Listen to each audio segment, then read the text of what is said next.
James, welcome to another episode of the Rogue Treatment Podcast. You excited? I am excited. Let's go. Today's going to be a good one. What do you reckon? I think today will be good. It'll be interesting. Yeah. Lots of stuff to go through. We've got a great guest. I think definitely the guest that's going to debunk this one, I think. Yeah, I think we've got someone good to talk about this topic. Yeah. So we had a question from a viewer at our last pod, and that was from Pete from Parramatta. And he asked for the three things, I guess the three strategies that every business owner needs to be doing to survive the upcoming recession. That's right. I think we've got someone that's really going to go into, got lots of experience with this in terms of like working with businesses, and someone that we know well. So without further ado, we'll introduce Adrian Addamo, and from Be The Difference.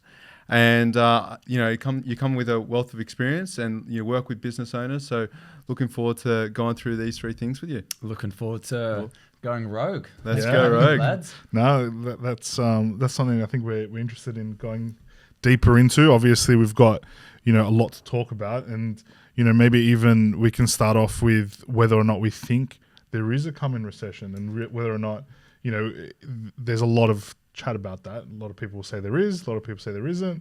Some are saying we're living through it right now. What's your take on that?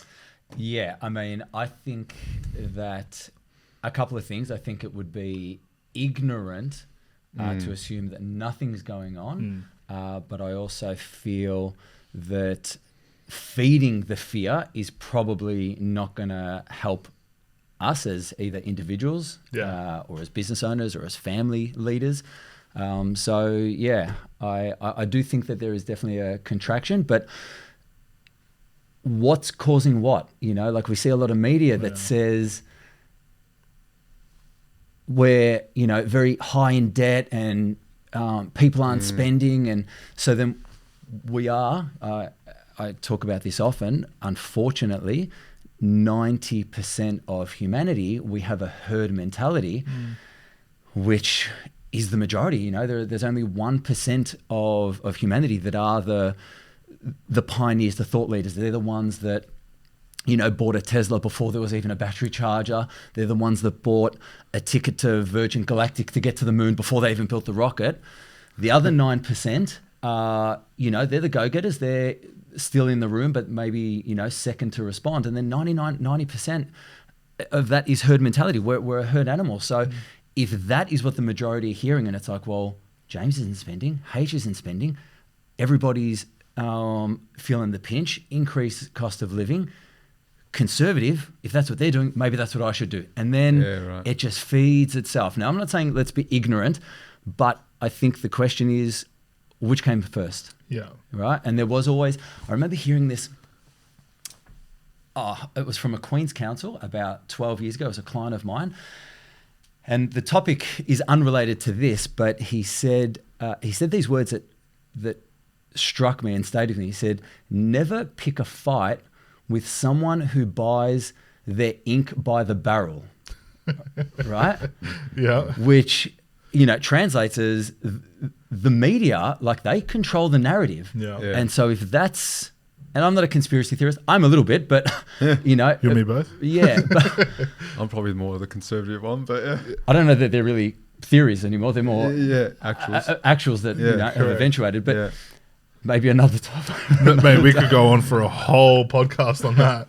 Maybe that's Hey boys, keep in line. Next one. Wait. But yeah, so never pick a fight with he who buys his ink by the barrel. So if that is what is pushing the narrative, and then we've got 90% of humanity that are hearing that message, I just like to think that, I think that we need to be curious as to what we're believing, and I guess question, is it, it's one way, but it may not be the only way to view things, the world. So yeah, and I think you're right with that, because we've been told, especially post-COVID, recession's coming. Like literally the second we got out of COVID, that's what's going to happen next, right? And the media were pushing that narrative. But then, obviously as businesses, we might start to see certain things change. But I don't think we'll really into a recession until more recently, like the feeling of one, if that makes sense, because of exactly what you're saying. They said it's coming, but that 90% still took time to actually go, oh shit, maybe I should stop spending. Irrespective of whether they had the money or not, it took them time to realize that. Because, you'd hear on the news, debt's going up and, businesses are failing and, interest rates going up. But you go to a cafe, it's fucking packed. Yeah. Like, how can you still have money to go to a cafe, but you can't repay your mortgage? Like, so it wasn't a true narrative. And now I think we're seeing the 90% kind of go, oh shit, I better stop. Oh shit, I can't do this. Even whether they can or can't, it's just a feeling. Yeah. As opposed to the financial actuality of where they're at. And I feel like there's probably an element of both. I feel that because cost of living has increased, the mortgages have increased. So, I think that there's going to be a reality of it. But the delay, because when we came out of COVID, it was more of a boom than a bust. Right. Yeah. But then the other thing is, in coming back to that herd mentality is, interest rates went up. Yes, cost of living went up, but so did credit card debt. So if credit card debt's going up, at some point people are going, oh, I can still afford this. It's maybe now after a while they're like, oh, I got to stop. Yeah. You probably should have stopped before, but you're stopping now. Like, it's too late. Your credit card debt's gone up. Yeah. You know what I mean? Now the overdue bills are coming through. Exactly right. Exactly right. So it is more of the herd reaction to it, and we're driven by what the media narrative tells us for sure. Yeah, I agree. I mean, so I guess. Am I answering the question in terms of the three things? Did you? We want to go into that. Let's dive into that. I was just going to add, do you also think, we've sort of like feeling the effects of COVID, and I guess that obviously did play a big role into what we're seeing now.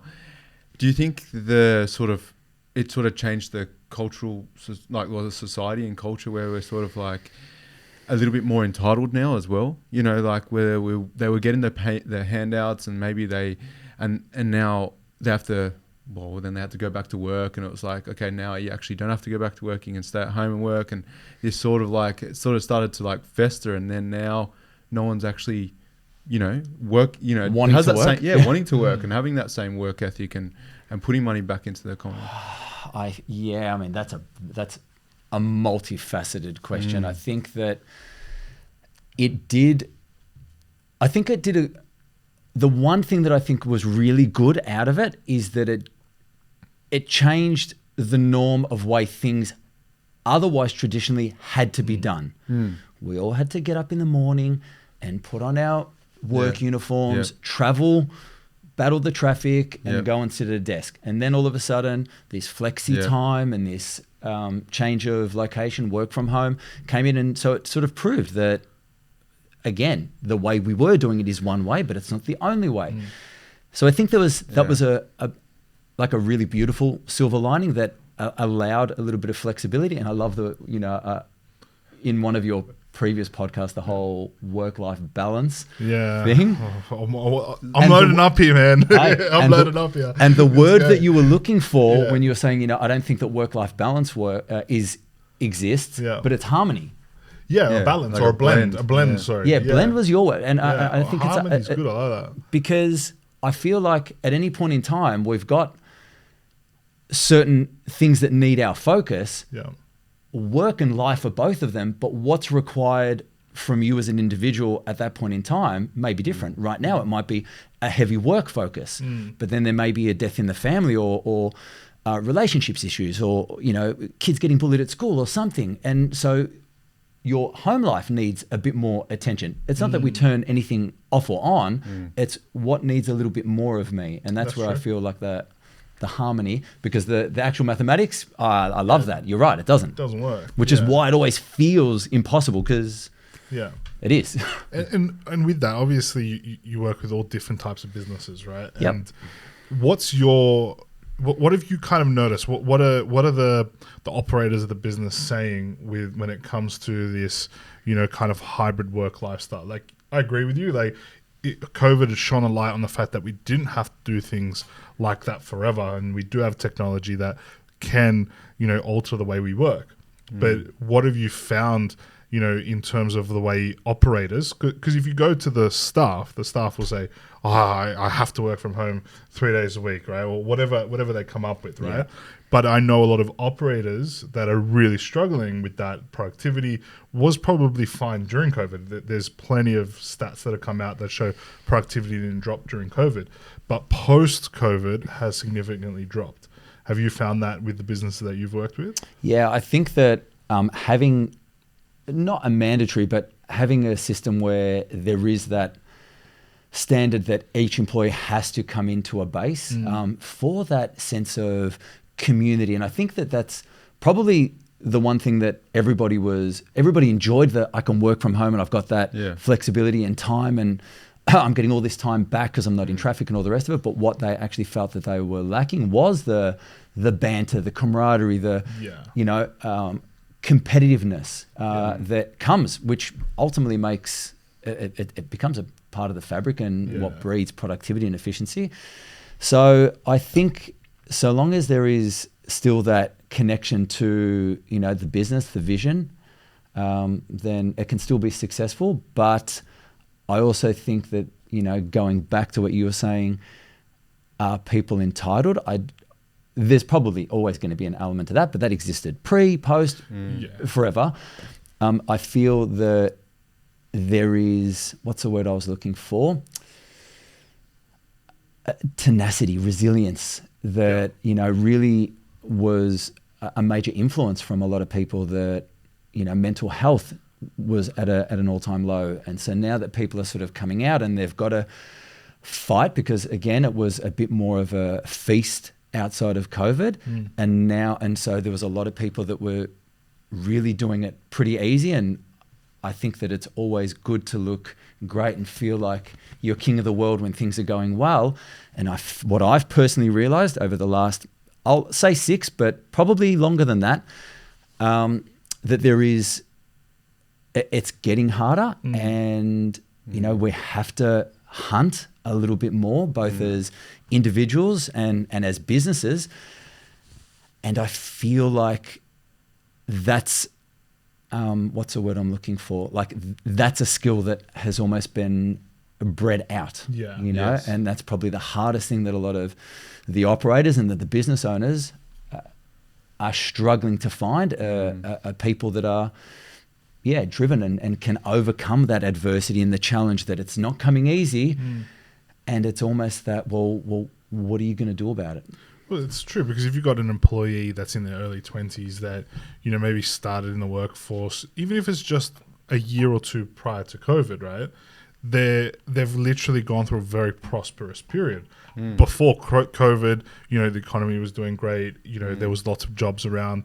Yeah, cool. There was that period of COVID where there was the uncertainty, but a lot of businesses then prospered post-COVID. Obviously, depending if you're a restaurant or something like that, not so much, right? Travel agent, Travel agent, I'm talking general here, right? But they got the handouts too, don't worry. They got the handouts, but I'm talking about more the employees of those companies, right?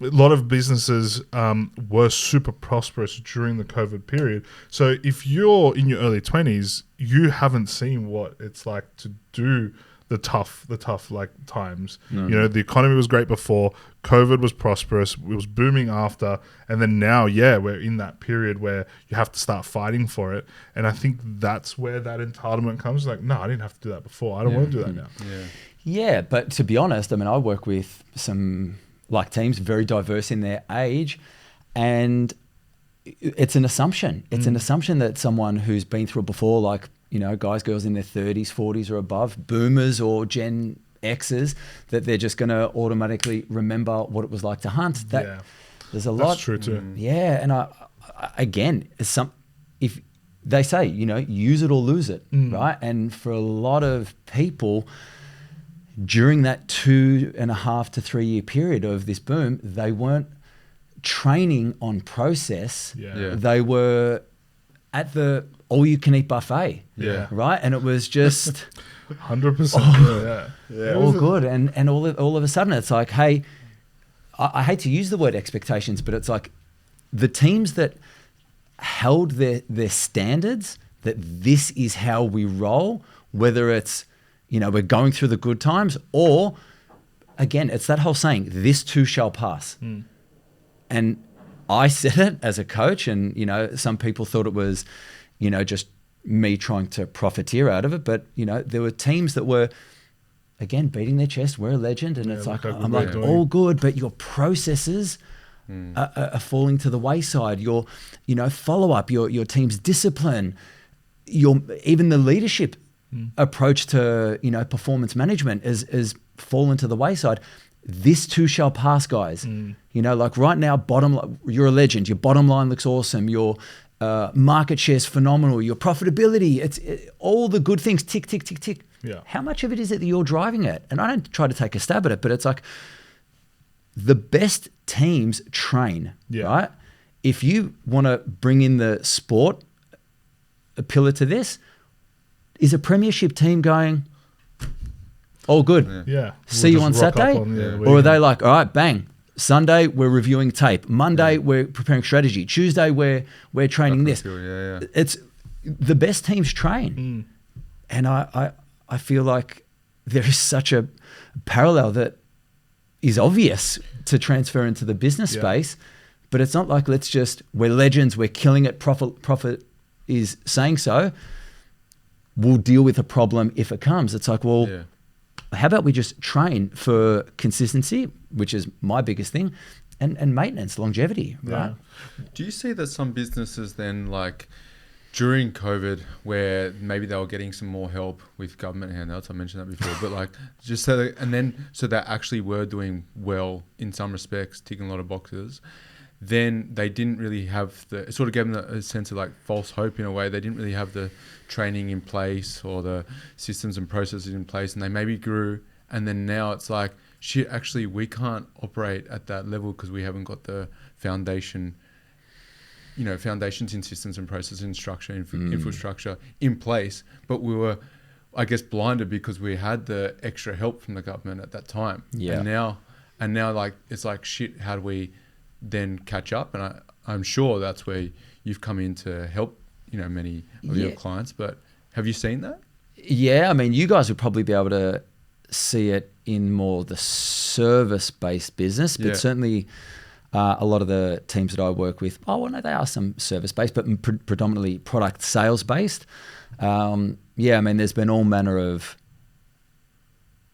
challenges that they've had to overcome, but it was more, I feel, they went into retraction mode now, like the immediate reaction when it comes to, things are getting tougher, that and again, it's not, the first thing I would talk about is cash flow and having an awareness of where your money's going.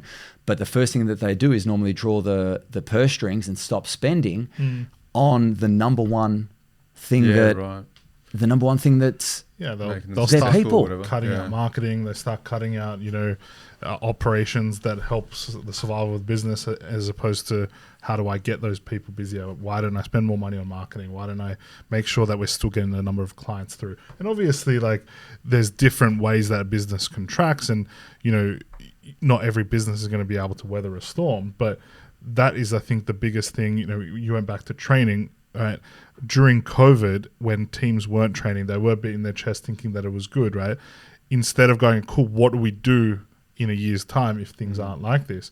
Do you put cash away? Do you start training your team? Like, there's so many different things you could do. They didn't do that, right?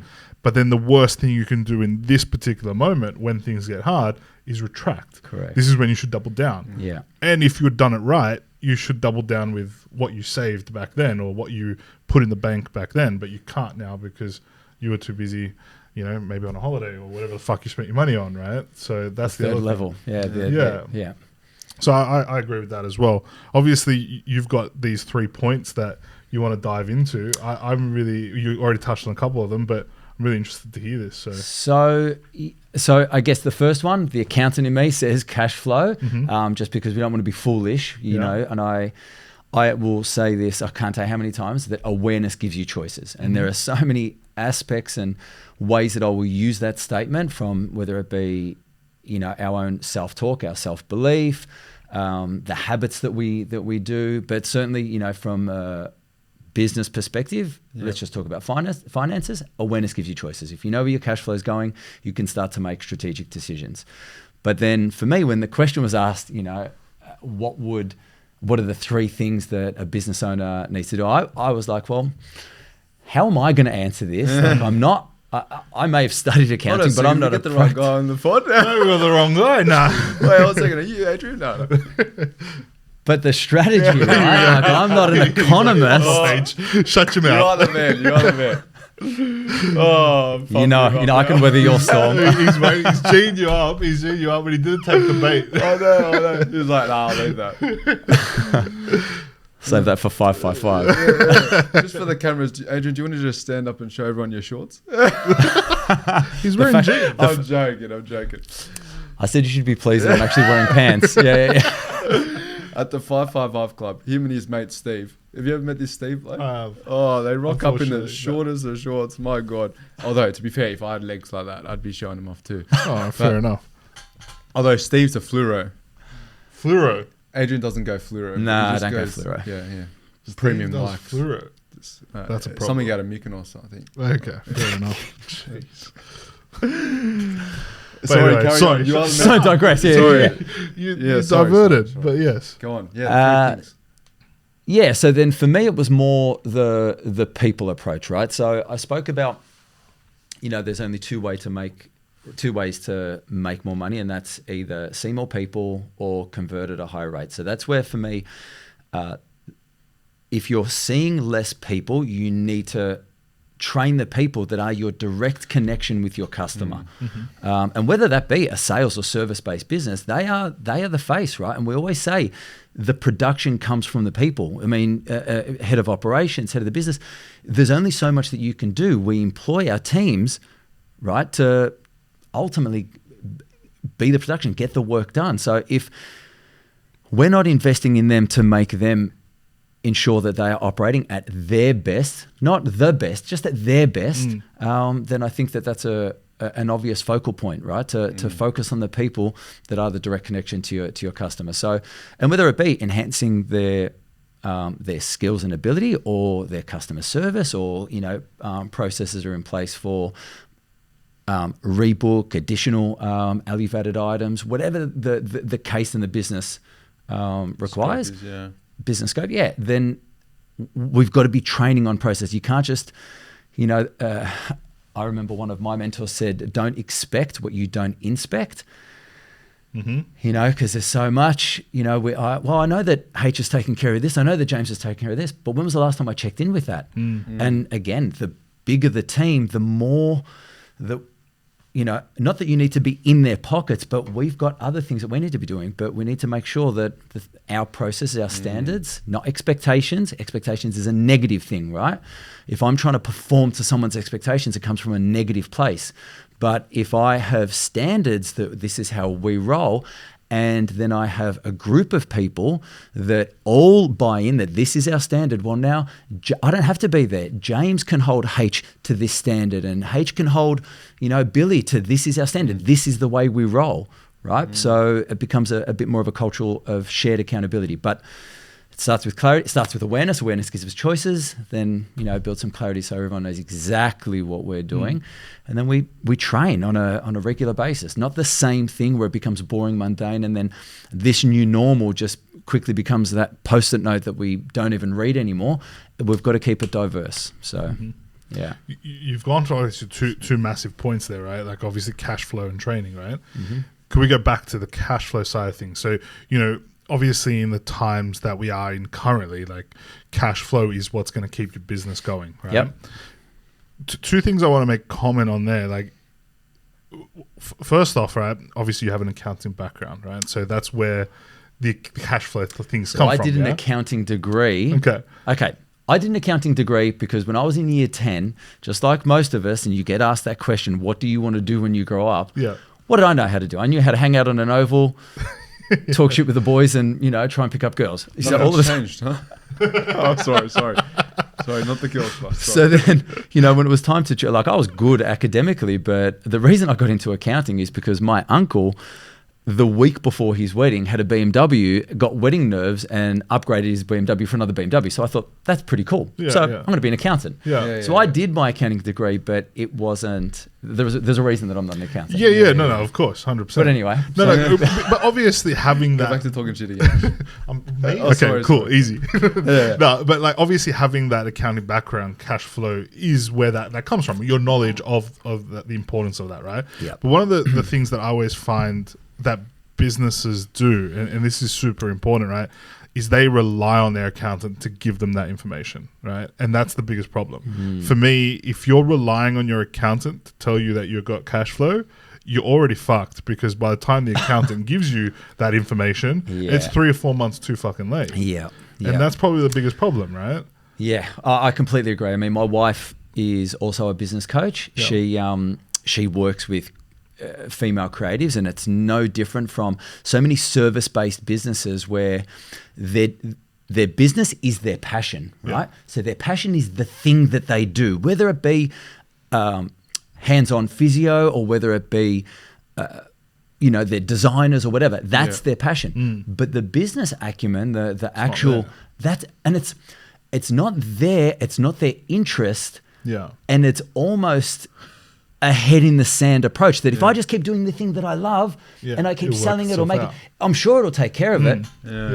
And it doesn't. I mean, but a lot of people start their businesses doing that, irrespective of whether it's creative or not. Like everyone in the physio business would have gone, I think I'm good at physio and I'm doing so well, I'm going to go start my own business. Correct. Or, I don't think there's anyone that started a business that wasn't good at the creative part of that business, that's why they started it.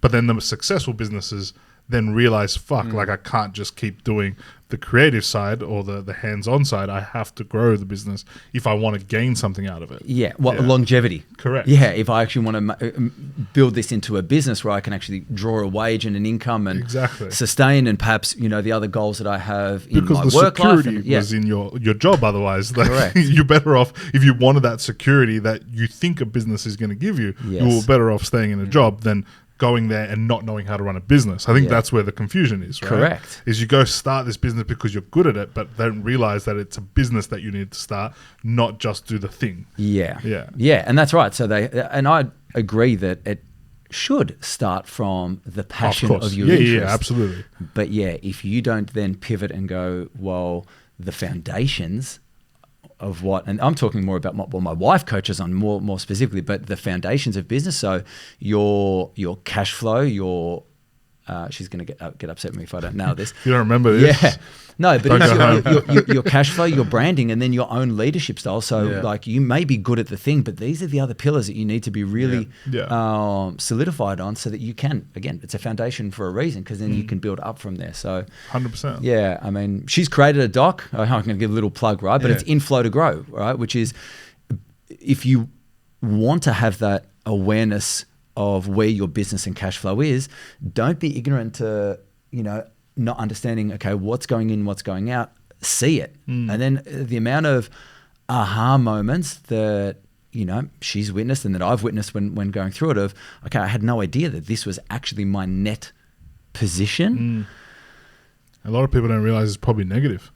For some, it is negative. For some, it's also you don't need to do it all yourself. You actually have some money to offload some of the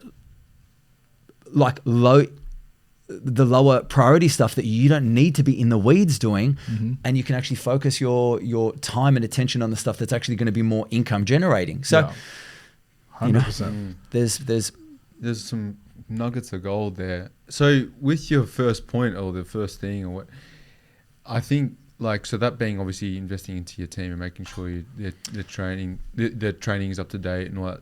But I guess what I just took away from that was also the business owner not getting stuck in the passion, and not getting their sort of head stuck into just it'll work itself out sort of thing. I think that's huge in this time and in this environment, right? I hate talking in cliches and all that, but what got you here won't get you there, right? And it's particularly if you choose to go from I'm the facilitator to now I'm the business owner.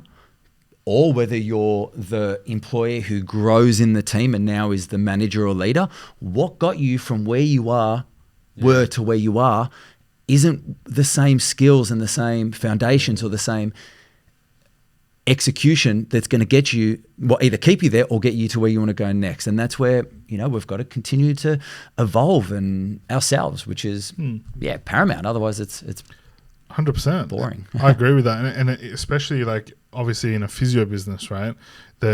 We talk about this all the time. Like the hardest thing in our industry is there isn't career progression, right? You're a physio.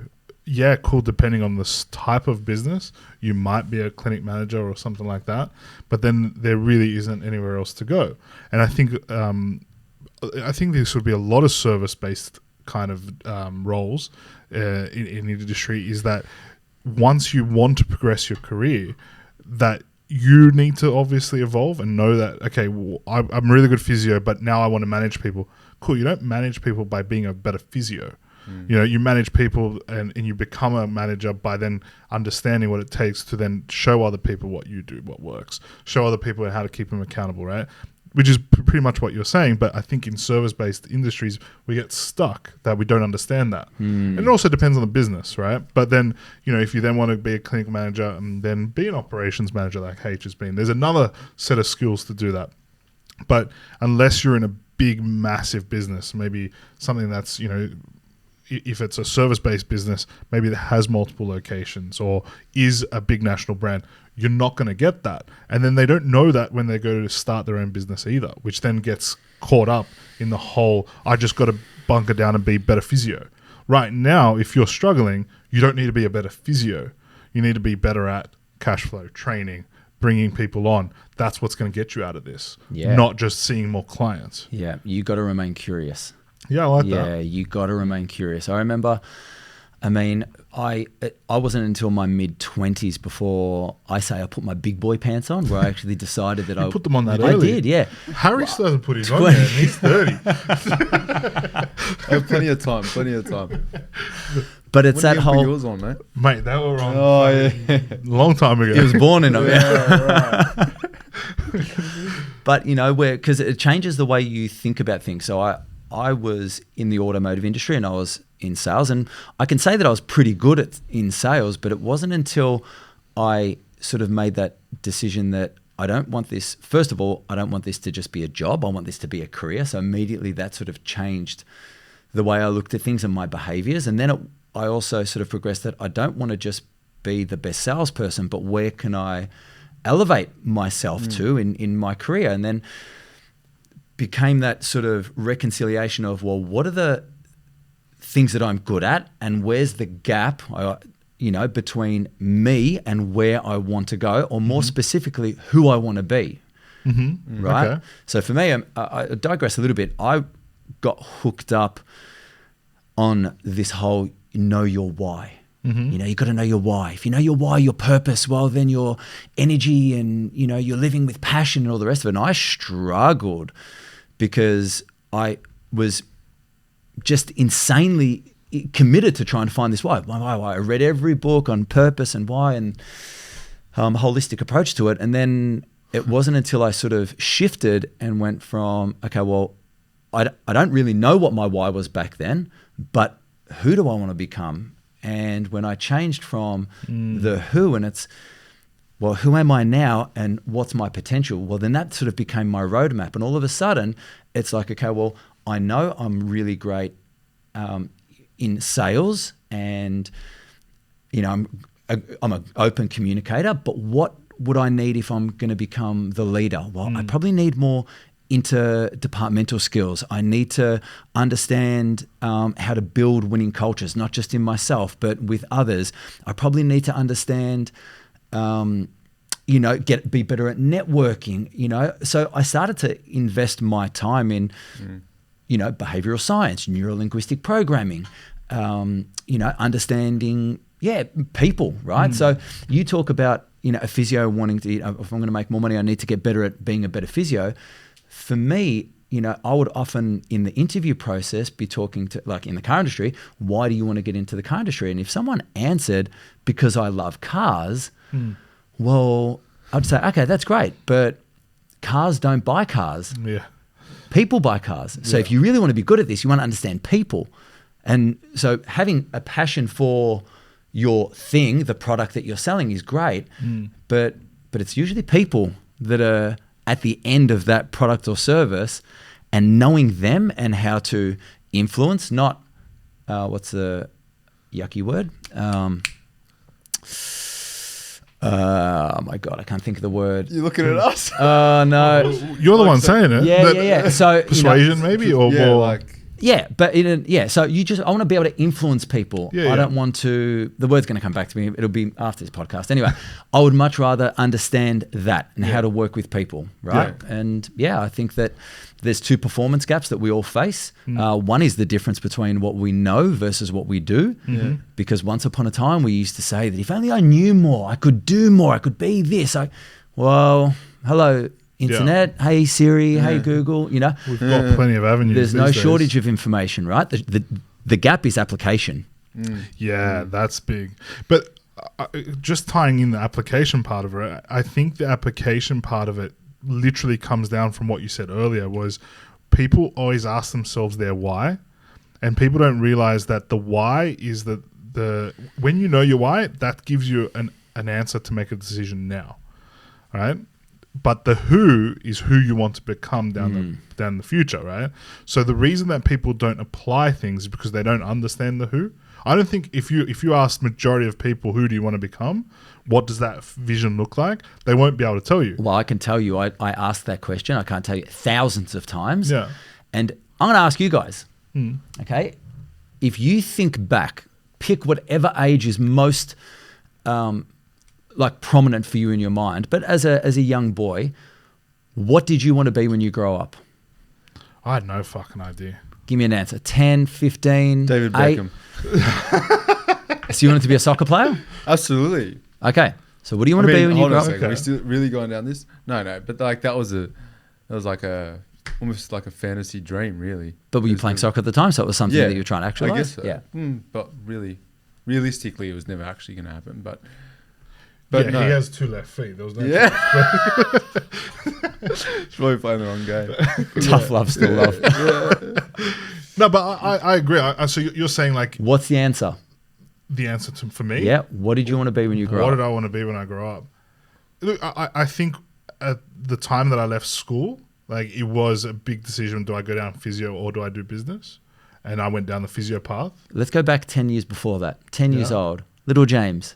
I would have maybe an astronaut. I would have had no idea. Footballer. Yeah. Yeah, or maybe a footballer. Yeah, okay. Okay. I don't remember, but yeah, something like that. Either my way, uncle was just like because when we went to visit him in the UK, he was just like, there was just like a car that would just turn up and he'd get in it. He was just like, he lived in a big house and they had all this sort of, actually footballers were his neighbours. I was like, wow, I want to be him, but I don't know how to get there. That was probably another little idol. So, but what was he? Well, He still doesn't know. he wasn't a footballer, so I moved on. But okay, no, back to who I'd want to be. Probably then I'd say a footballer if I was a 10-year-old. The point is, right, and the similarity that I will ask that, and 99.9% the answer will be a work identity. Yeah. Or like a physio or an astronaut, a policeman, a doctor, a lawyer, right, a teacher, whatever. It's going to be a work identity.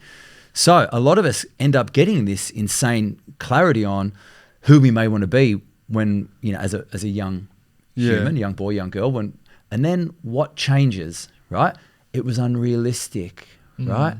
Oh, it was impossible.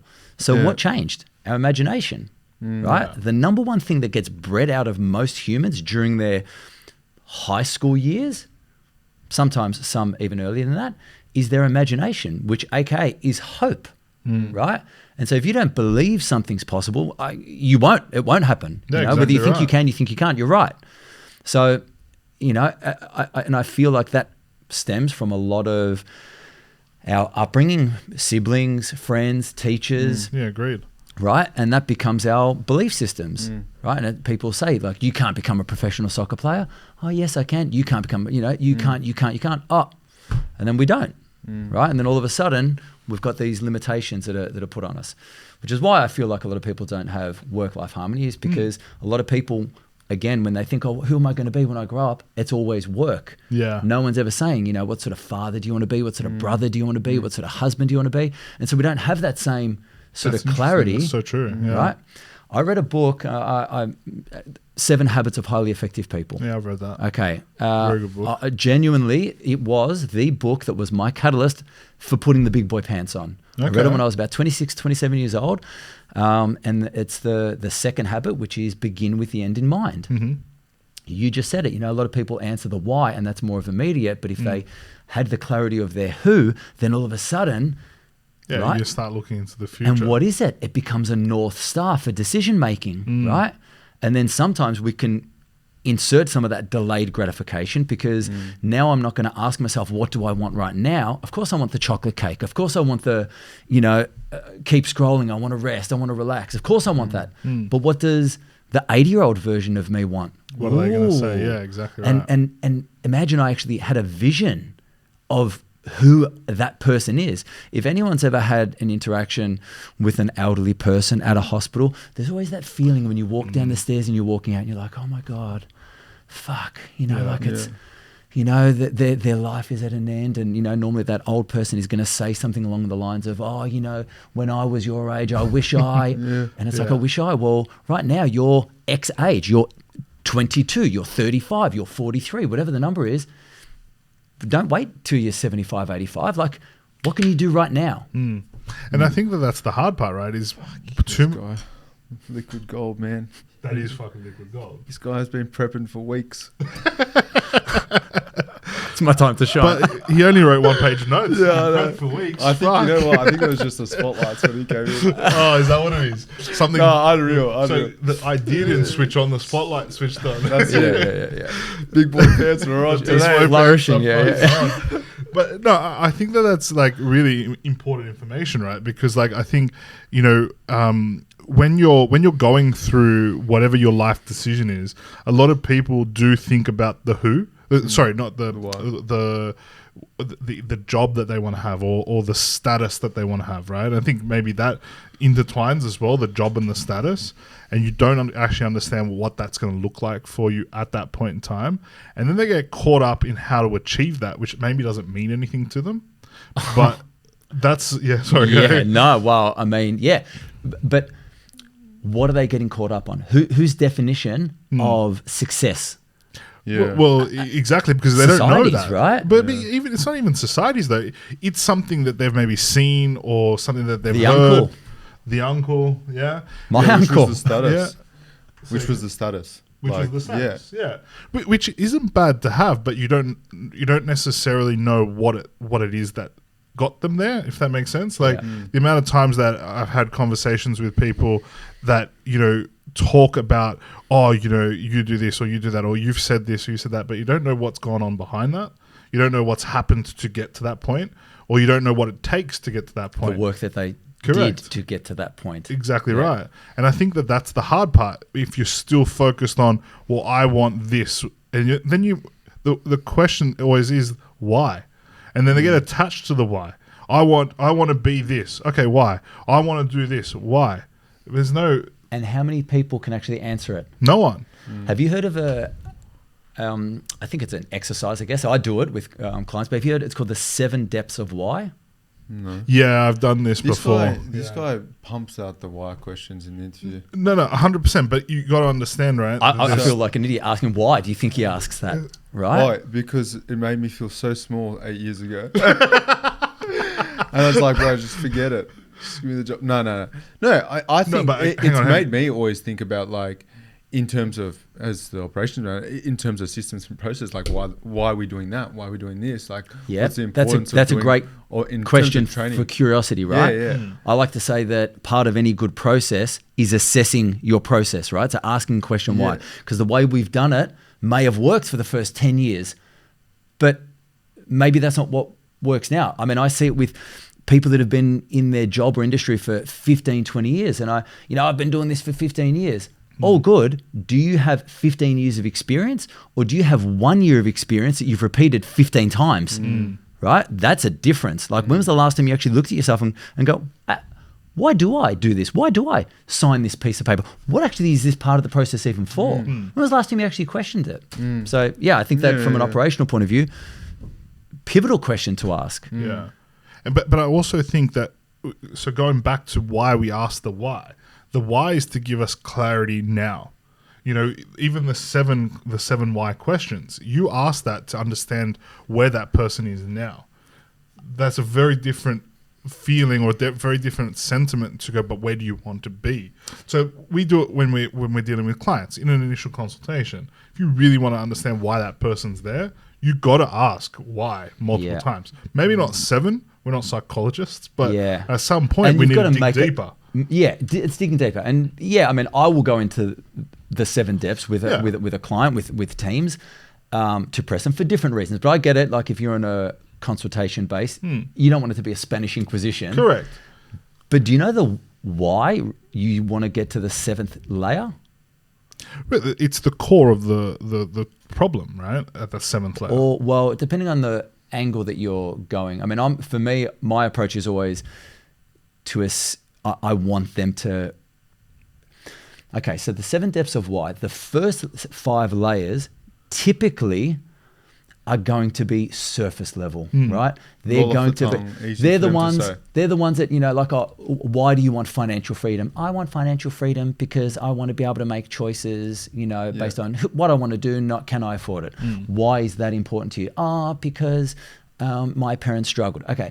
Because I want to be able to do. And it's like, you always see, and I always watch people's body language. The first 5 layers, they look up. And I'll get to that 5th one. I'll be like, okay, so why is that important to you? And then they look at me like, fuck this guy, right? Like, it is a bit, it's annoying, it's frustrating, right? I call it the onion strategy. Yeah. It is. Yeah. And then what you'll see, their mannerisms will change. Yeah. They start to cry when they get to the 5th and 6th or 6th and 7th layer. And they look down, right? Correct. Because all of a sudden, the first 5 layers, they look up because they're in their head, right? They're thinking about what society has said, what their friends would want them to hear, what their parents have told them, right? They're logical. And then after about level 5, they look down and they're like, okay, this guy's not going to let up. And they look to their heart. And all of a sudden, that's the onion. Now we're getting to the depth of your why. Now, why is this important, right? So for me, like, I think about this from a leadership point of view now. The way that I really built successful teams is, for me to get what I want, I need to help each of my individuals get what they want. How do I know what they want? I need to know their why. I want to need to, like, so then it's not like, hey, go and do the, because it's drive. It's an energy source, right? I'll talk about that in a second, but like, if now it's not about, hey Billy, go and, you know, sell another thing, or hey, you know, can you go and make sure that you've got X amount of clients per day so that you're booked out. It's, you know, think about the private school education. And why is that important? Because that was important to them because they never had it and their parents always wanted it for them. And it's something that really means something to them at a cellular level, not just a, you know, I want private school fees because, you know, that's what the Joneses are doing, right? It's actually something that means something to them, and that will evoke more energy, more drive, more determination, and it's for them. Now, if I help each of the people that I work with get what they want, my goals are going to get taken care of, right? Because they're driven by their own goals, their own potential. And that's, ultimately what's most important, right? Yeah. But do you think, like, because we use that so much, right? We use that with our clients, we use that with our team, whether they know it or not. Well, if they know it now, but like, but it's important, right? I think they do. If they don't, but again, if it comes from it's a genuine place. It comes from a place of love, right? It comes from good intentions. Yeah. But then I think this is where we're stuck, though, right? And this is where the who comes in, right? The why is what you're doing now, right? Yeah. But the who is where people don't know. So like you said it before, have you got 15 years of experience or 15 years doing the same thing? If you only know your why you want to earn X amount of dollars, why you want to earn this and what you want to do right now, But you could do that 15 years in a row and then 15 years later go, what the fuck have I just done for the last 15 years? But if you understand the who you want to become, the why is just the building blocks to the who. I agree. Does that make sense? Yeah. But no one knows the who, though. That's the difficult part. Well, that's it, right? Like I said, there's two performance gaps. One is the difference between what we know versus what we do. The other performance gap is the difference between who we are and who we're capable of becoming. And the amount of people that don't even know what they're capable of becoming, what their potential is, because of all those things, the society limiting beliefs, the I can'ts, and play it safe because this bad boy is designed to keep you safe. It's why, people don't like being uncomfortable. It's why, fear exists, because it's the limitations believe what we see is actually possible. So, and again, if there's an exercise that I run with, clients, teams, workshops, that allows them to start to open their eyes up to, okay, the way I'm doing life and the way I see myself is one way, but fuck, what's possible? And then imagine you've got a whole team of people that are like going, man, not that I've been playing small, and I don't say it in a way to belittle anyone's way that they're doing it, but more to invigorate, ignite, and go, okay, fuck, what's possible? What can I do? And then again, right, like this is why the who, it's tied into your identity. If you think about identity drives behavior. Yeah. Right? Agreed. It's why a smoker will do and say things that like relate to being a smoker. Hey, I want you to not have a smoke after sex or after dinner. Oh no, mate, that's the soon as I finish a meal, I'm lighting the durry, right? Like, because I'm a smoker, right? Yeah. And I will do things because that's how I identify, right? Yeah, correct. A soldier. Well, if you think of a soldier, could you write down 5 values, traits, actions, behaviors of a soldier? Correct. Yeah. Same for a doctor. Yeah. So the way we see ourselves is pivotally important, right? Because the way I see myself will drive behavior. If I see myself as an unhealthy person, I will behave like an unhealthy person. But if I see myself as an athletic, a fun-loving, whatever, a husband of the year version of myself, then maybe I can start doing behaviors that align with that. Yeah, 100%. Give that guy a call, man. What's his number? Who? Adrian. Unreal. What am I Very giving good. him a call for? No, you. I'm just saying to everyone. Oh, fuck. You're hitting me there. Go, give him a call. Like, you're telling me something. You too, actually. You work out you who. Wait, so did we go through all 3? But let's circle back. So I think that, for me, let's third circle one. back. That was some really important, that was unreal. Nuggets of gold there. And I think a lot of that, obviously, business owners or aspiring business owners can definitely, or just leaders in general can definitely implement to get through this next stage. Or if you're a human, I think that you can. Yeah. It's important. I don't think it needs to be everyone. A business owner. But it is. I think it's it's the leaders, right? Yeah. Who's a leader? Well, even everyone the ones should be. Everyone is a leader, right? Yeah. Whether you're a leader of a business, a team, a family. Yeah. You're always a leader of yourself, Yeah. right? You're either the passenger of your life or you're the architect. Too many people are passengers though right now. That's awareness gives you choices. True, but I think I like that, but I think that's the biggest thing, right? When you ask yourself, who do you want to be? What are you a leader of? Like I think, like you said earlier, people will go to the job title, people will go to the profession. If you really look beyond that, not everyone has to be a manager, not everyone has to be a business owner, but if you know what your who and what's going to make you satisfied, then everything else will fall into place when you understand where you need to be going as opposed to why you're doing something. People will tell me, I need to be earning X amount of money, or I need to be a business owner, but don't know the real reasons why, as opposed to, hey, you know what, I just want to earn enough money to be really cool, dad, and be at home and do this and do that. And they're two separate things. Because if you want to be a business owner and be a cool dad, that's not necessarily easy, right? There is going to be 100% possible. Yeah. Don't get me wrong, but there is a juxtaposition there that you need to learn, right? That I think a lot of people then don't realize. They think that they need to be one, but don't know if they want to be that. I think there's a lot of pressure on people thinking that they need to be the manager, the boss, and continually rise up the ranks. I think one of the most liberating things that I've seen some people do, and I can only speak directly in the sales industry, where people have been. It'll be the same in every industry. It will be.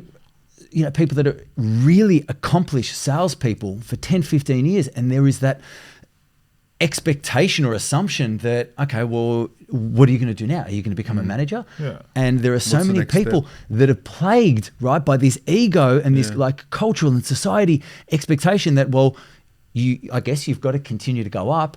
But it's been one of the most liberating things that I've seen some people, when they own it, and they're like, fuck no, I don't want to be a manager.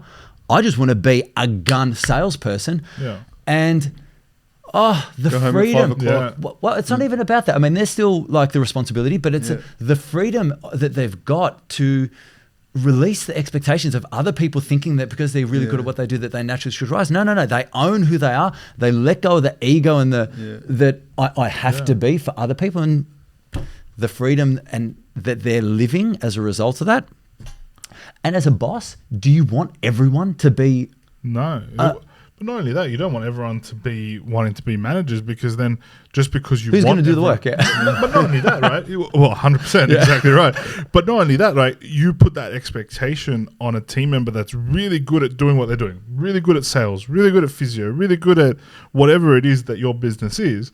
And then you as the owner or as the business owner or manager have that expectation. Well, what, don't you want to become a manager?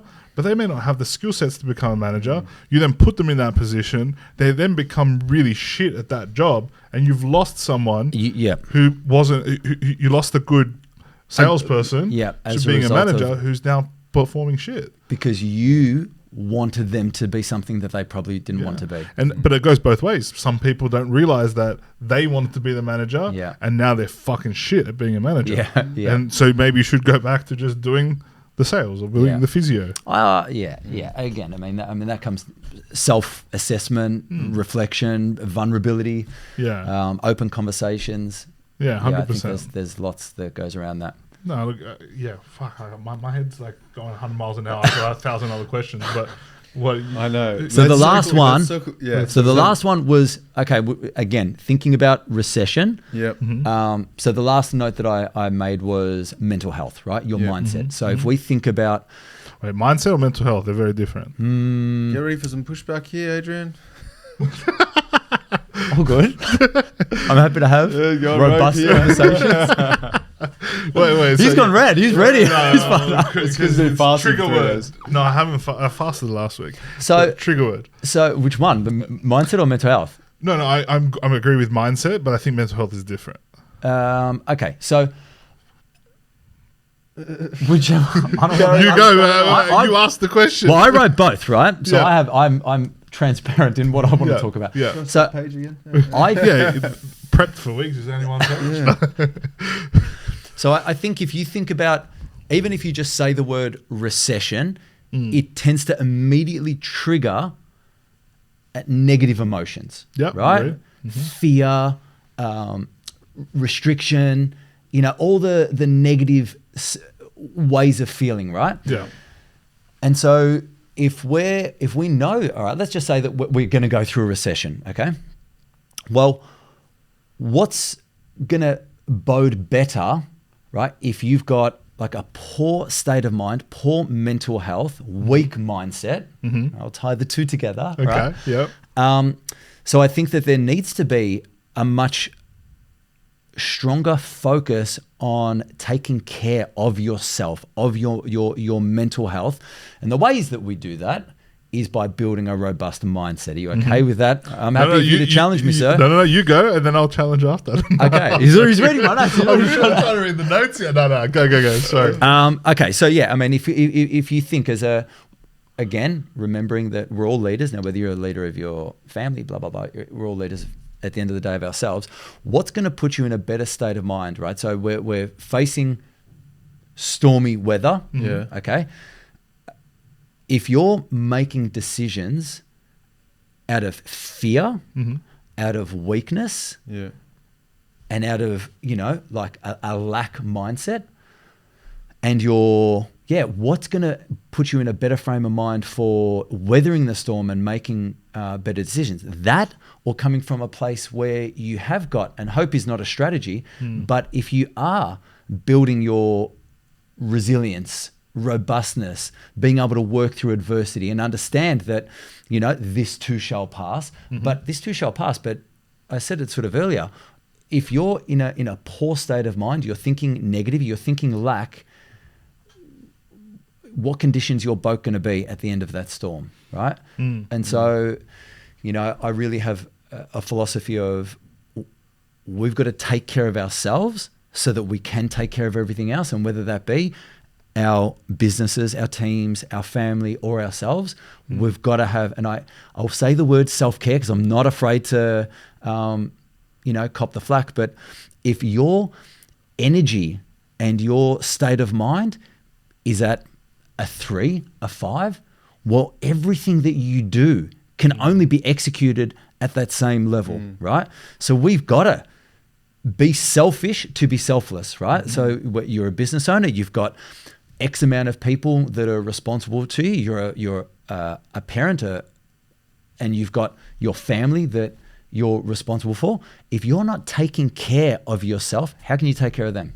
Absolutely agree, 100%. And I think where I get... There you go. We weren't expecting that answer. 100%. No, I agree with the mindset. So to me, that's all mindset, right? Okay. I think where we get caught up with mindset versus mental health is everything you said is how we focus, if we're business owners or leaders, how we're going to put our frame of view on that, right? And that's mindset to me, yeah? Yep. And yes, you can come from a negative perspective thinking, oh, this is happening and that's happening and all this kind of shit. Or you can come from a positive perspective and go, oh, this will pass and all that kind of stuff, right? But I always come back to what's got us to this point. So if we're in a recession, right? And my business isn't doing too great. And I can have a negative mindset or a positive mindset. My negative mindset around the same situation. Business, maybe cash flow is a little low, can't find employees, we are struggling a little bit. Let's say that that's the scenario. My negative mindset would be, oh, I'm fucked, I'm going to lose my business, or how am I going to wake up in the morning? Same situation, we go, this will pass, we just got to push through this, everyone band together, we're going to work harder, we're going to make these things. I go, well, what got us to this point in the beginning? Do you know what I mean? Like, you're in this position, there is no point in having a negative or a positive mindset. It's like, well, what could we have done to prevent this from happening? Then let's put those structures in place. And what are you going to do about it? And let's move forward. Let's fucking do something about it, right? And that's where I think then, I fully understand that there's mental health and all that kind of, not discrediting that. But as a business owner, you can't be sitting there going, oh, my mental health is off today, when you've got people fucking relying on you. You put your business in that position. Irrespective of, yes, there's external pressures of increased interest rates and cost of living, of course. Competition, all sorts of things, But I know of plenty of business owners that during COVID stashed all that cash waiting for this to fucking happen. Right? So if you didn't do that and you were to spend that cash, it's your fucking fault that you're in a negative mindset right now. You could have done something about it back then. I know that sounds harsh. No, right? but I mean, that to me just says the place you want to get to is radical acceptance. Correct. Right? Because exactly right. Because you have to as a business owner. The sooner you get to radical acceptance, go, well, yeah, okay, I'm in this position. This is fucked. I can either put all my energy and thoughts and, process and focus towards what got me here? Or I go, okay, well, yeah, I made some errors, and what am I going to do about it? Exactly right. The sooner that radical acceptance is something that can be applied to anything, whether it be business, a relationship situation that you may be in, your physical health. We can all sit, I shouldn't have had the cake, or I shouldn't have slept with the other person, or whatever the case may be. Radical acceptance, you did what's happened. What's happened is what happened. Exactly. Take that accountability. What are we going to do about it to make a change? Yeah, it's so different to when you said, if there's two shortcomings, whether you have the skill set or whether you have the knowledge or whatever that is, right? You got to go out there and grab that. You got to learn that. You can't be in the same place right now and go and progress. It's the same in your business. You got to this point. Yes, it might be tough right now. Yes, things have happened. Cool. Have you analyzed what that is? Do you know what got you to this point and how you're going to fix it? And ask for help. And ask for help. Because 9 times out of 10, what got you there, you know, that's it. I got your back, bro.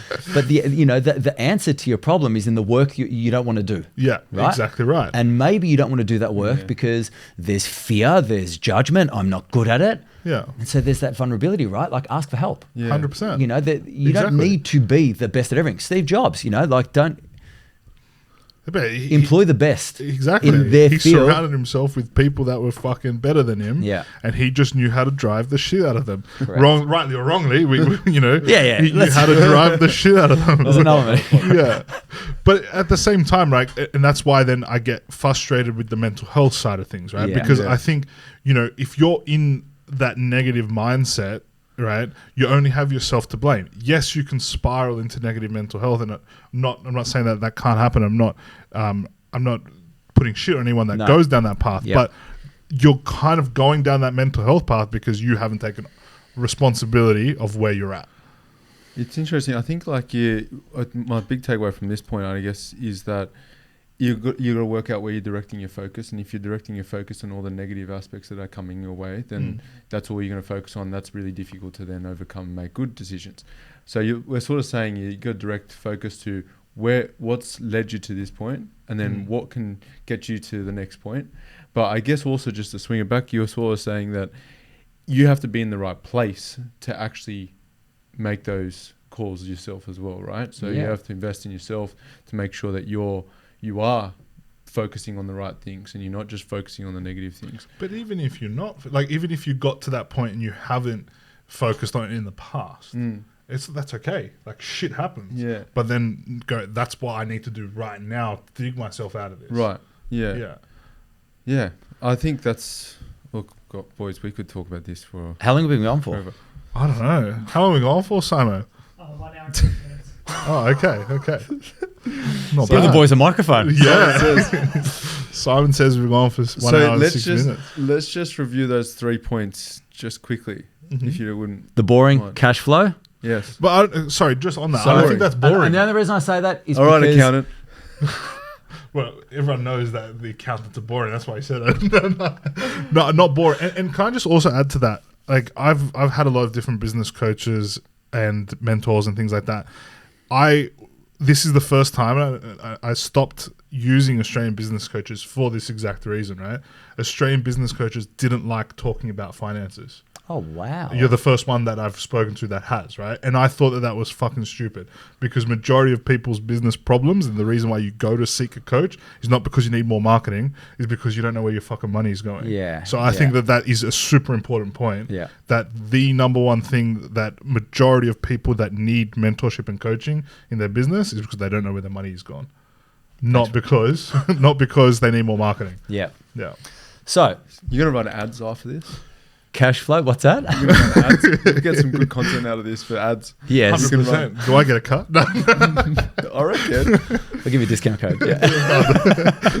So, yes, cash flow, yes, obviously. And then it's investing in your people, right? Investing in people. Seeing training as an investment, not an expense. Yeah, huge. Yeah, I think that's pivotal. And Can't then do it without them. and then mindset. Right? Yeah. I think that, taking care of yourself so that you can take care of everything else. For me, it's I call it the 4 pillars of energy, which is, physical, mental, emotional, and spiritual energy, right? So spiritual energy is that why, right? That 7 steps of why. Like, what if you know your why, you will do things when you don't feel like it. Yeah. Right? Yeah. The emotional regulation. If you think about how you feel when you're excited, or if you're feeling sad or going through grief, right? And like, I don't feel like getting out of bed. I just want to be cocooned, right? So we can't underestimate the impact that emotions have on our energy and our ability to project ourselves, right? Yeah. So making sure that you've got tools in place that allow you to regulate your emotions. There's plenty of stuff that I do. Then your mental focus, right? Again, I think that focus is going to be the number one selling commodity, really, for this new generation when distraction, nobody needs any training on distraction. All three of us have got our phones, you know, I mean, albeit that we've been pretty well behaved, right? But emails are coming through. Disturb, so. Yours is turned the other way, remember? Oh, sorry. Thank you. Does that make it? Oh, fuck, I was the only one that had it. Yeah. Sorry, guys. So, you know, I think, and how do we perform when there's a good element of pressure where, you know, there's that pressure makes diamonds and pressure's a privilege, but too much pressure and then we become what?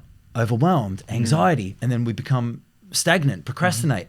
So having tools in place that allow us to, you know, really train our mental focus. If I said to you, you may have had the experience or I mean, in your job, you may have even given it, right? So if you've got a client or you're waiting for a diagnosis, right? And you've got that apprehension, you know, what is it? Have I got the thing or do I not have the thing? And we feel it in our chest and, you know, like and what do we say when we get that call to say, hey, great news, James, you don't have the thing. Oh my God, I feel like a weight's been lifted off my shoulders, right? Yeah. So you can't underestimate the load that mental stress has on our ability to exert ourselves, right? And then obviously this is the physical, and everyone knows the physical. When I say, hey, you know, if you want more energy, what can you do? Oh, I can sleep better, I can eat better, and I can move. Everyone knows it. Perfect. Yeah. Start there, right? That's foundational energy, right? But then, focus on how to regulate your emotions, how to focus your mental strength, and have a spiritual why, not in a woo-woo, but like, what's your purpose? Yeah, where you know, like, you know, when a man becomes a father, or a woman becomes a mother, like all of a sudden they get an extra energy and they do things that they probably weren't going to do before. They have an extra source of, so it's an easy one for people to drum into, to tie into. But you don't need to be a parent to, of course, get that force of energy. And I also like the point on focus, right? Everyone's trying to buy back time right now. We're all trying to find more time because we've got busy lives. But even if you found the time, you're probably going to be distracted anyway. So it's not buying back time. It's kind of find some sort of focus. Training focus, yeah. I think that's more important than buying back time right now. Start with 15 minutes. Start with 10 minutes. 10 minutes. I'm going to do this thing without looking at a phone, an email. I mean, there's tools, you know, to switch off your emails, put the phone out of sight. These are easy ones, right? Another one might, if you want to have a better phone habit, I mean, I get do not disturb mode. It goes into sleep mode after 8 o'clock. But another way of doing it is if you want to do something, schedule it. So schedule phone time. You know, if it's part of your business from a social media point of view, then schedule it between 7:30 and 8 after dinner. Or just don't respond to it now. It's all right. Yeah. That's good boundaries, though. 100%. Look, you want to see. And doesn't even bother him. Oh, it doesn't have how many minutes. No. Yeah, see, that kills me, man. Notifications. Oh, that kills me. But if not, then I'd be sitting here attending to them. Yeah. But you got to do it on your time. Yeah, correct. Yeah. When is that, by the way? Still replying. Waiting for a reply for a couple of weeks.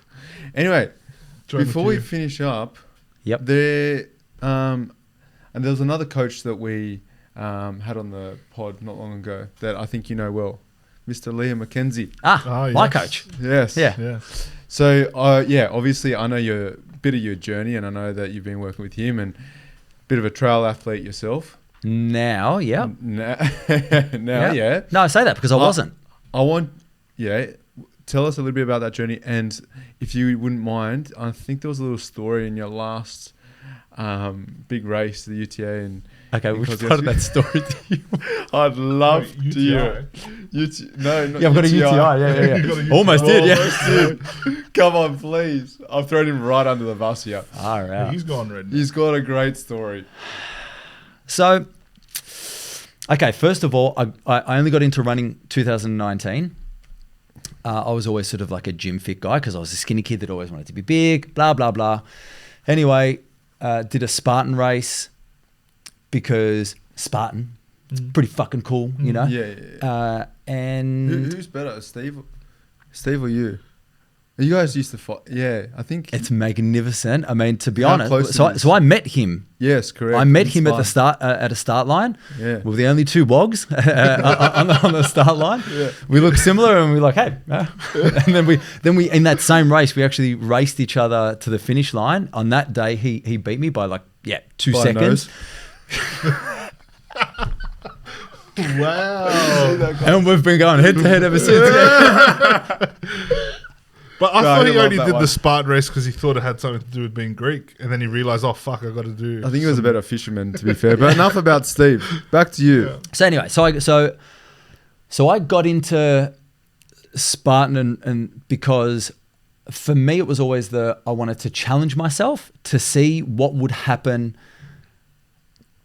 like when the chips were against me, yeah, like going when tough. things got tough. Yeah. So the first race that I did was a 21k obstacle course race in the Victorian Alps.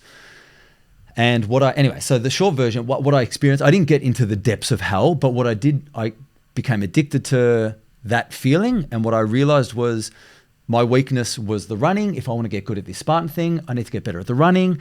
So I started running, and then COVID happened. So this was end of 19, then COVID happened. And what happened? All the gyms closed. So all I could do was run. Like and my method back then was every run needs to be either further or faster than the last. Mm-hmm. Horrible strategy, very prone to injury, right? Yeah. And then, so they started to open up the calendar for more races, and I was just self-trained. Mm-hmm. And I finished a race, and everyone in my age cat were all hanging about, and they're all talking about my coaching program, and I've gone, well, these fuckers have got coaching, all the coaches. Steve was one of them.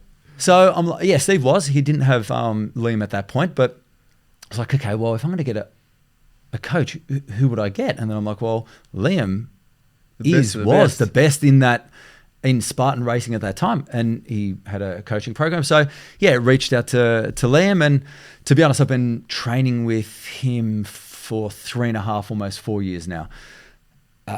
I mean, to say that my improvement and progress has been out of sight. Like, I'm 43 years old, fittest I've ever been my entire life. So how good's that? Yeah, That's very, awesome. very grateful and thankful for, trusting the process and anyway, doing the work. But I could talk about the whole identity on, how I see myself and why I wanted to, get really good at it. And it wasn't just for, I did have some goals in place for podiums and things like that, but it was more that whole 85-year-old version. I want to be the old fucking Spartan at 80 years old that's next to some 22-year-old that's going to give him a run for his money. Whether I'm racing him, I'm not racing him, but someone's going to look up to me and go, you know what? I wish Of course. So I mean, there's a lot of reasons why I want to do it. Because my father's not and that. you've done it very well. Thank you, sir. Yeah. So, okay. Come on, just get to the story already. So anyway, the UTA Ultra Trail Australia in the Blue Mountains, 50-kilometer race. Okay. Wait, isn't it 100? I did the 50. Oh, you did so there's a 50 and There's a 50, 100, okay. and then there's a miler, which is 150 Ks. Oh, wow. I didn't know there was 150. There Yeah, you go. I thought yeah. it was just 100. No. Shit. It's called 100. It's 100 miles. So yeah. Ah, okay. Yeah. So, but I mean, again, for me, like, I wasn't a runner in 2019. I wasn't a runner. I'd 2Ks, 5Ks a week, and He's caking it up. Come on. but Let him tell the fucking story. he just wants to. He just wants to G you up. I just can't wait. So for it. again, right? The whole thing is I want to challenge myself to Yes. Yeah. not just be comfortable. So, find the comfort zone, hear the voices that come in my, mind when, So you climbed adversity the tree, strikes. So anyway, Adversity I was struck, prepared right, for yeah. this race. What I didn't. Well, Adversity did strike, man. Strike. Sleep should I told say. the story, H. just trying to fucking, spin the yarn here. Anyway, so I was prepared, done the training, was sort of ready for anything. Celebration of fitness, Celebration of fitness. as Liam says. Yeah. Yeah, so we start the race. Now, if we talk about the best, and I ran it with Steve, the ideal scenario was we start together, we run together, we finish together. Well, Cute. that wasn't to be on this day. And I remember Liam telling me, guys, and he told us independently and then together, like, you got to run your own race. So anyway, the race starts, magnificent atmosphere, thousands of people, the energy on the street was electric, the lights, it was phenomenal, right? It was really engaging. I was pumped, like you're getting energy from other sources. we start the race, and I am very attuned to, heart rate and all the rest of it. We start, and I'm in my head, like my heart rate's 30 beats higher than it normally would be. I'm, like 3 Ks in, I can feel that my shoelace is fucking loose, and what's going on here? Get out of here. And Steve is just like, all good, man. You just, first couple of Ks, just drop in. I'm like, yeah, just need to drop in, just need to relax, right? 7 Ks in, I'm like, I got to take care of business, right? 7 Ks in? Okay, now first of all, the morning of, right? So everyone knows about the nervous poo, all right? You didn't do that? Mate, I did 2 in the room in the hotel before we left. I thought, mate, I am on here. Yeah. I am on. I'm running light, lean, I've cleaned house. I'm good, right? 7 Ks in, my stomach is just tied up, and I haven't felt this before, right? I haven't, not like this. I'm like, all right, well, this is my challenge. So I said, here's my challenge. So Steve, Of all the adversity. I'd never had this in training, right? So I said to Steve, hey, Steve, where's your heart rate? And he's like, it's at 135. I'm like, fuck, I'm at 160. He's like, it's okay. Anyway, I'm like, I know I'm not feeling okay. I'm not running with him. I'm chasing him. I'm trying to keep up. Even though your fitness capacity would have been fine. We're very similar, right? Yeah. But it's just... I've got this gut, like I need to take care of business. My shoelace and, my heart rate, I'm not feeling myself. Anyway, so I run next to him. I'm like, hey, mate, I gotta take care of business. And he goes, can you wait to the checkpoint? I said, well, it's 14.9 Ks. I said, I'm halfway. I'll try. Anyway, I want to sort of give the highlight reel. Long story short, I get to the first checkpoint. Do you want me to go into the detail? It's pretty, it's funny, but it's also, I don't know if it's podcast. I've got no idea what the story is. So, mate, maybe just tell the PG version, or maybe the M version, but not the MA version. Okay, so I get to the checkpoint. I'm thinking Nature's F1. Cold. That's it. What? No, nature called, right? Yeah. I'm heeding the call. Nature had called. Yeah. Well, no, he hadn't. Okay. Called. Okay. Yeah. But so you didn't answer the call. I jet into the bathroom. I'm thinking, I'm a Red Bull pit stop here. I need to take care of. So, I'm taking care. I take a seat. I'm taking care of things here, and I'm trying to tie my shoelace at the same time. Because I'd opened the gates at the back, things were flowing at the front, right? I'm going to leave you to that magical word imagination, right?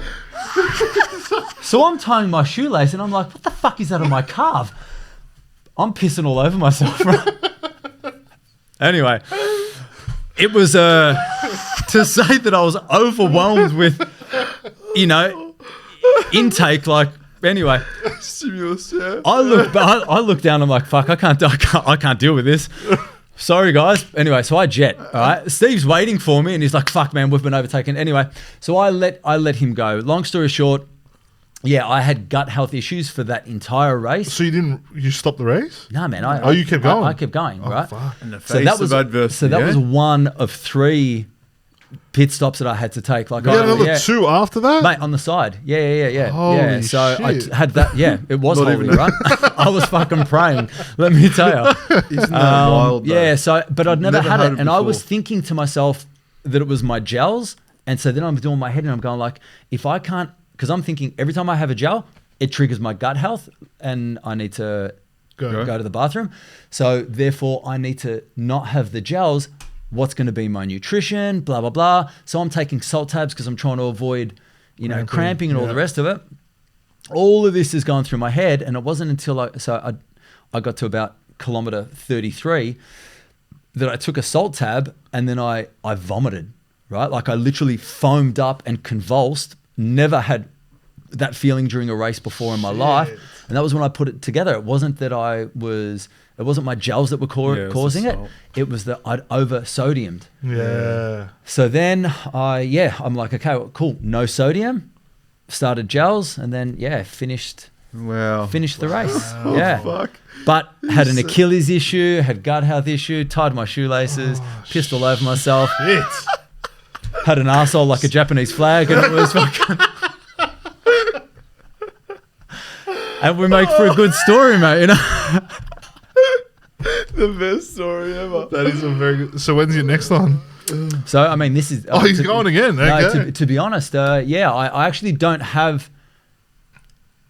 I've got other energy goals, but I don't have a race booked in the calendar. I've got some things that I'm looking at for next year. So there's one. Well, even for the end of this year, there's one in November that I'm looking at. So I'm still going through injury recovery. So if I can, which I'm on the other end of, but in 2 weeks I'll assess where my fitness is at and talk with Liam and lock it in. Thanks for making me share that, bud. I really, that was the best. I really appreciate that. Whatever. An hour and 6 minutes to ask you.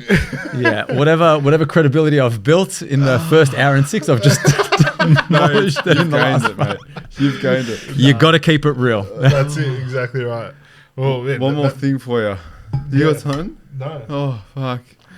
I got one more thing for you. At the end of every pod, we pull a question out of the shoe. So let's roll with it. Has this ever seen a farm? No. Yeah, just a Sydney farm. Yeah, this is like the urban cowboy, isn't it? Oh, he's shooting back, is he? 100% you should. Who has that? So do you want me to pull out my imaginary question? Oh, at least you didn't. There's nothing in it. Hey? Yes, you've got a question for us for next pod. Usually we put the questions in the hat, which is actually the shoe. For the next pod. So my question would be whatever topics that you're going to talk about. Yes. There is the way that you would normally answer, but I want you to then put the lens of how the best version of you would answer this question or respond to this situation. Okay. The best version of you. Jeez. Right? Okay. Best version meaning like take out biases, take out... Okay, so I mean, if I knew the topics that you were talking about, I might be able to give some highlights. So again, there's if the two performance gaps are, one is the version that you are right now, and then there's the version of you who you're capable of becoming. If you were to think, right, of that 80-year-old version of you that's good. Updated, yeah, your beliefs, your mindset, your attitude to, actualize this 80-year-old, 85-year-old version of you. Yeah. I like that. Right? Jeez. Well, because we do have some topics that we need to go through that we've had sent in to us, James. So we're going to fly through them in the next pod and we'll put that lens on. I like that. Awesome. Man, that was awesome. I really appreciate that. No, I appreciate the chat. I think there's some, if you're a business owner or looking at change something in your life, there's some really good information in there. So awesome. Thank you for that. My pleasure. Where can they find you, my friend? So adrianaddamo.com. The website is, live. It's actually going through a rebrand right now, so it'll be even better in November. But be the difference _co on Instagram, and that's where you can find me. But the Edge workshops, that is, my biggest. Yeah, awesome. I want to say, I don't want to be self-promoting, but in terms of gift, but that is my best work that I can put together in a package for business owners, teams. Awesome. Where I talk about, all of the things that we've talked to, nice. Really ignite individuals, ignite teams, and really boost morale, productivity, and all the rest of it. Love that. Thank you so much for coming on. I know you've flown in for the pod. Just for this, And 555, some run club that you go to, but big fan, special guest. No, every week in the shorts. No, thank you so much for your time. It's been a pleasure, and I think a lot of people are going to get out.